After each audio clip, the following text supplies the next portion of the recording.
Ah, the Call of Duty killer. It's had many names over the years. Halo, Battlefield, Battlefield again, Titanfall, Battlefield again, Halo and Battlefield together. Yeah, that last one still hurts. And now we have XDefiant, which promises a return to classic 6v6 arena multiplayer, and has just wrapped up its free open beta. The full game will be free to play, but beta feedback is important, and this is ours. We're taking a look on Xbox Series S. We do cover a new game every single week, and we'll be covering the full release of XDefiant once it arrives, so if you like what we do, consider subscribing, it really does help us out. And with that, we're getting back to simpler times, and letting you know if XDefiant is worth your time, or worth forgetting about before it's even released.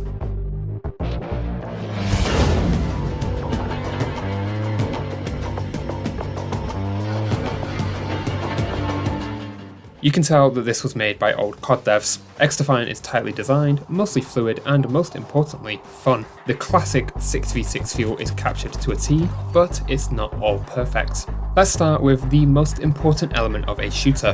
The maps. No, seriously. You can have all the good gunplay and customization in the world, but if the maps are bad, the game falls apart. The XDefiant beta had a whopping 14 maps, 10 regular and 4 for progression modes, and I thought they were all really well designed. Each map is designed with a specific range of combat in mind, but I managed to make almost any weapon work on all of the maps. Arena and Echelon HQ are the close quarters maps, but both have plenty of long sightlines. Liberty and Mayday blend long-range exteriors with short-range interiors. Showtime has this no man's land in the center, and Pueblito keeps ground-level combat nice and close, with some raised areas for long range. The progression maps take this one step further. These maps have 3 sections that open up as the match progresses, and each section offers a different flavour of combat. Let's take Zoo as an example. The first area is a medium range area with some interior cages. The second area is an aquarium, focusing on close range combat, and the third area has a bit more verticality and space with larger habitats. Meltdown is similar, going from extreme long range combat outside to tight close quarters inside, but there's always plenty of room for variation. The maps are also excellent in visual variety, but that's something for the art direction section. The team has really nailed this aspect, and I'm excited to see what else they come up with. I also really love that all of the maps are playable in 6v6. The progression maps are separate due to their design, but Escort and Zone Control are still 6v6 modes. There's no varying player counts, and it means that when the content is released for the game, you will be able to experience all of it because it's not segregated. My only gripe with maps is that there's no way to see overviews of the entire map. This can make learning layouts a bit harder and doesn't allow for a quick glance to see the full scope of battle. Before we move on, you can also vote for maps.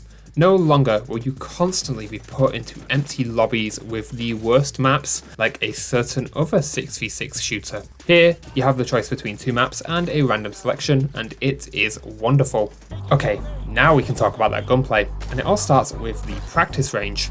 This place is excellent, containing a test course, ability testing area, and 2 shooting ranges, a more dynamic one and a more clinical one. You can edit loadouts in the range and test them seamlessly. No more testing loadouts in private matches to get a proper feel for the game. Building weapon loadouts is nice and simple. You have a primary, secondary, and piece of equipment. Each gun gets 5 attachments, and I think there's a great balance here between a lot of customization options, but not so many that it's overbearing. You can also pull up detailed weapon stats and even filter between attachments to see exactly what they're doing. There's no hidden elements here. Loadouts can also be edited mid-match if something isn't working in practice. All of the weapons feel fun to shoot, and I found them all at least viable. The ACR, M4 and P90 seemed to be the most popular picks, but it never felt like anything was too over or underpowered. Time to kill felt weird, but I think this was a server issue rather than a pure time to kill issue. I did have a lot of games where everything was working fine, enemies were dying in good time, and I had time to react to getting shot. But I also had plenty of games where enemies would take a lot of bullets to kill, but would kill me just by looking at me. As part of your loadout, you also have to pick a faction. These factions have a passive ability, a choice between 2 cooldown abilities, and an ultimate. This is the extra spice to the gameplay.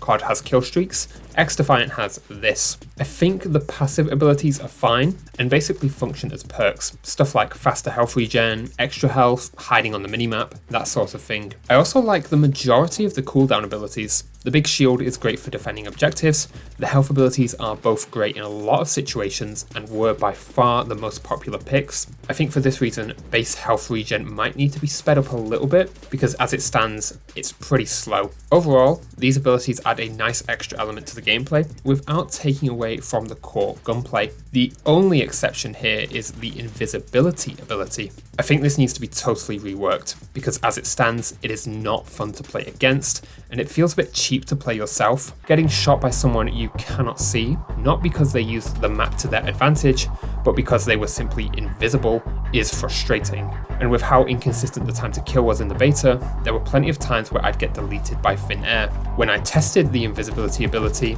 every time I activated it, I basically just got a free kill.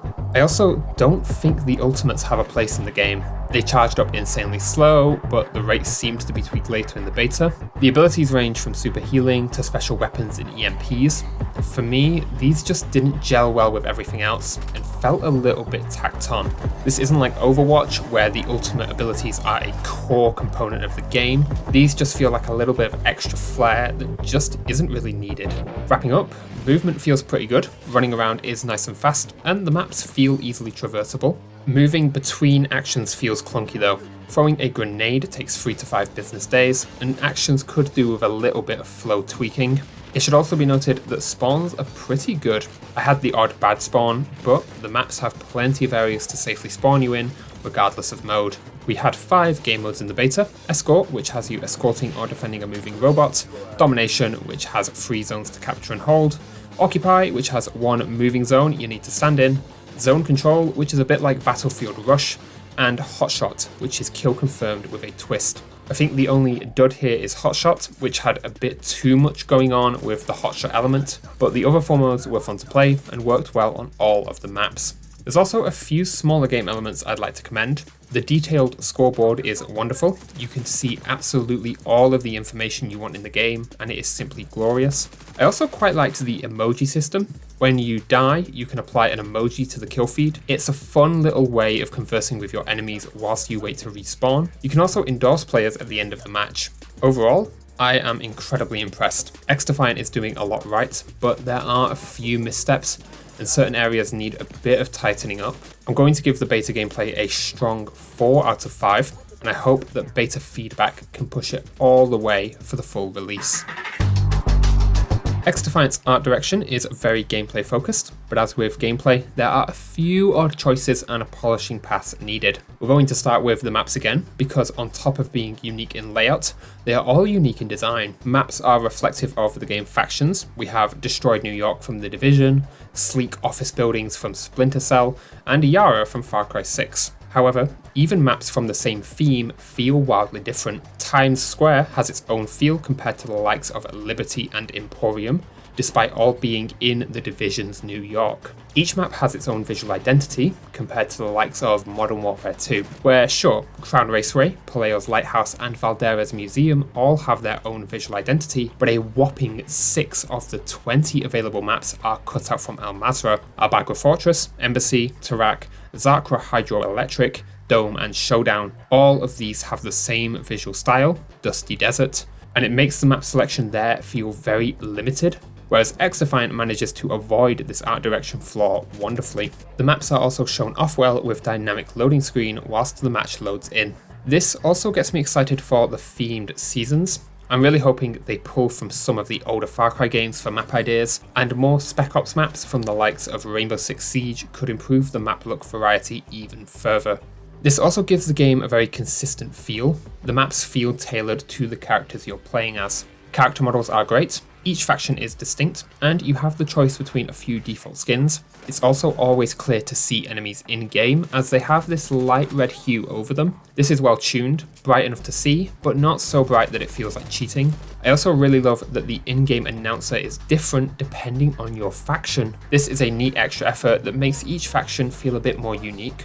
And the announcers have a nice personality, even if some of them get a little bit annoying. Weapons feel and sound good to shoot, but animations are a bit clunky. They're lacking fluidity and it hurts the feeling of handling guns. I think the weapon models look great. They've got a lot of nice wear and tear and are all unique. We all love the AK-47 with no dust cover, and the revolver with a battery taped to the grip, just to name a couple of examples. In-game art direction is a mixed bag. Capture zones and objective markers are extremely clear, but at the same time, standing in an occupy zone puts a big banner right above where you're aiming. The minimap uses cross-hatching to show inaccessible zones, and it blends everything into a bit of a mush. I'd just make anything inaccessible a solid box. Overall sound design is good and serves gameplay well. Footsteps are audible, but not so loud that they discourage movement. Weapons and explosions all pack a punch, and abilities have nice activation sounds. The OST is entirely unmemorable. There's no cool riff to get you pumped up before the match starts, and action feels a little bit dead with how quiet everything is.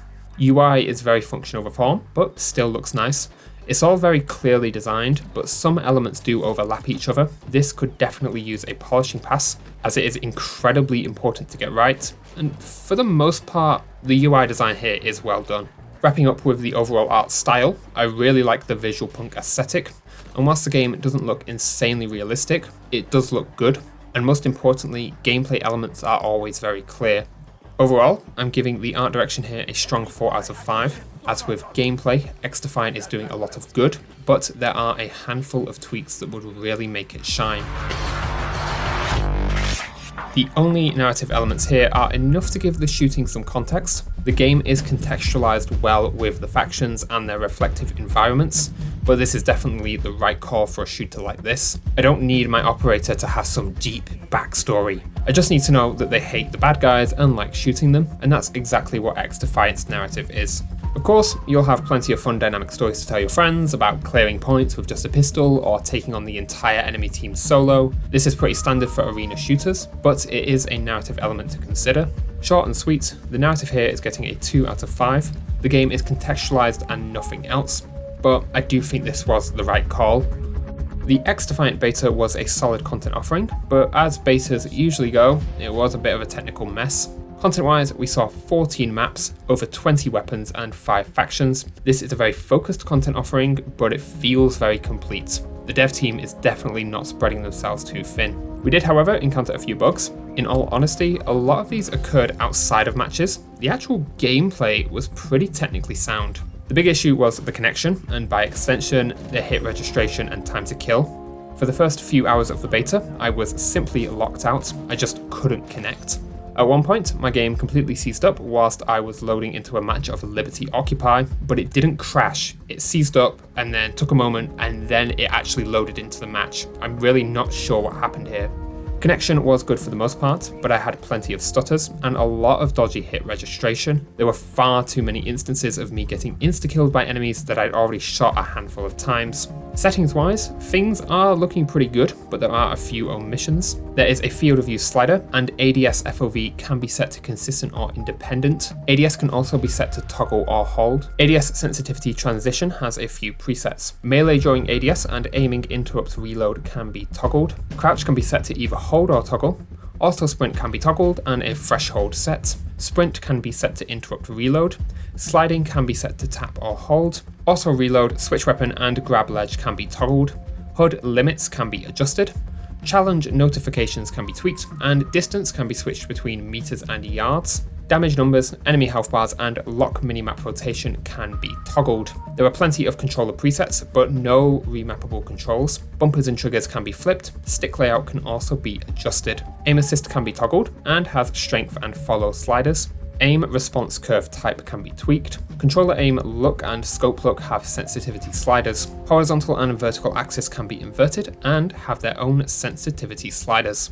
Acceleration speed can be adjusted. Stick dead zones can be tweaked and controller vibration toggled. There are audio sliders for dialogue, SFX, UI, and music. Voice chat can be enabled or disabled. You can choose between public and private channels and adjust voice chat volume, microphone input threshold, and mic volume boost. Brightness and contrast both have sliders. HDR can be adjusted if your display supports it, and 120Hz can be enabled if your display supports it.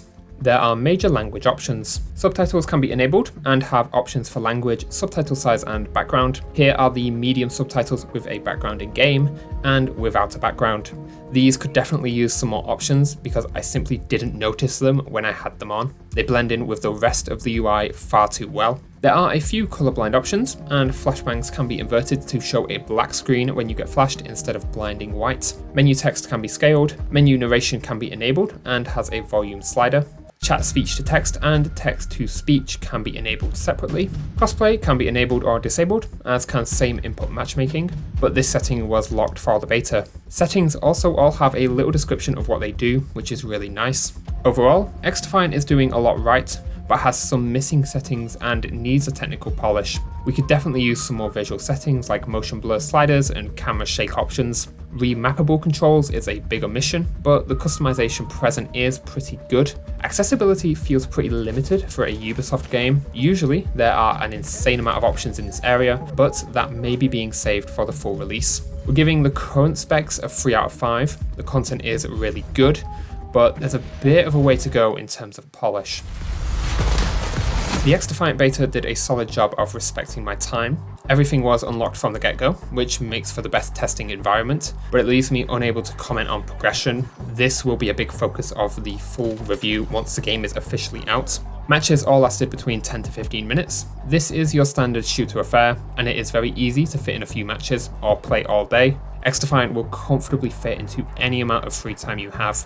Lobby times did feel incredibly long. There is a lot of downtime between matches, and I think this needs to be reduced. We'd load in, vote for a map, and then there'd still be about a minute before the match even began to load. Hard drive footprint is pretty sizable at 28.4 gigabytes. This might change for full release, but as it stands, this is something to be mindful of if you have slow internet, a data cap, or a smaller hard drive. There is also a nice skill gap and limited skill-based matchmaking. In practice, this should mean that as you improve at the game, you'll actually feel it, and will consistently have good games rather than flip-flopping between great and terrible games as the game tries to calibrate to your performance. The time you put in to improve will be rewarded. XDefiant is getting a strong 4 out of 5 on our commitment section. The game is doing a great job of respecting your time for the most part, but that hard drive footprint and the downtime between matches are combining to just knock a point off.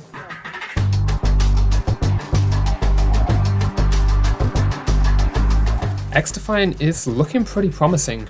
It won't kill Call of Duty, but it will provide it some much needed competition. You can tell that this was made by the old COD devs and influenced by consultants like Drifter and Exclusive Ace, just to name a couple.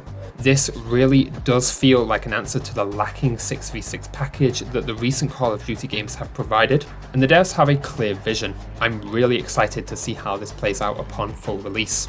I'm pretty confident in saying that XDefiant will be worth your time when it releases, but damn, that wait is going to be torture.